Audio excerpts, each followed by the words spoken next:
বৈশাখের শুরু থেকেই দহন জ্বালায় চলছে দক্ষিণবঙ্গ সহ গোটা রাজ্য। এতটাই যে প্রবল দাবদাহে রাজ্যে স্থান উঠে এসেছে দেশের মধ্যে শীর্ষে। চাতক পাখির মতো বঙ্গবাসী প্রত্যাশা করে আছে বৃষ্টি, কিন্তু এখনো পর্যন্ত তার দেখা নেই রাজ্যে। এরই মধ্যেই রাজ্যবাসীকে স্বস্তি দিয়ে কাঙ্ক্ষিত সুখবর দিয়েছে আলিপুর আবহাওয়া দফতর। হাওয়া অফিসের তরফে জানানো হয়েছে, সোমবার থেকে রাজ্যে কোথাও তাপপ্রবাহের সতর্কতা নেই। প্রবল অস্বস্তিকর গরমেও তেমন কোনো পূর্বাভাস নেই। অবশ্য রবিবার পশ্চিম মেদিনীপুর, বাঁকুড়া, পূর্ব বর্ধমান এবং পশ্চিম বর্ধমানে তাপপ্রবাহের সতর্কতা রয়েছে, কিন্তু সোমবার থেকেই বদলে যাবে হাওয়া। ওই দিন থেকেই তাপপ্রবাহ বন্ধ হয়ে যাবে বলে জানিয়েছে হাওয়া অফিস।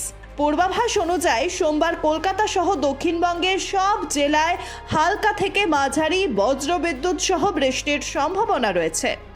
এই বৃষ্টিপাত চলবে আগামী বৃহস্পতিবার পর্যন্ত। 6, 7 ও 8ই মে গোটা রাজ্যের সর্বত্রই বজ্রবিদ্যুৎ সহ হালকা থেকে মাঝারি বৃষ্টি হতে পারে। এরই মধ্যেই বীরভূম ও মুর্শিদাবাদ জেলায় 6 তারিখ 2-1 দফায় ভারী বৃষ্টিও হতে পারে। সব জেলায় বৃষ্টির সঙ্গে 40 থেকে 50 কিলোমিটার বেগে বইবে দমকা হাওয়া।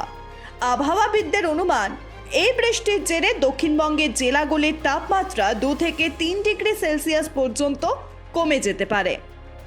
Bureau report, Ritam Bangla.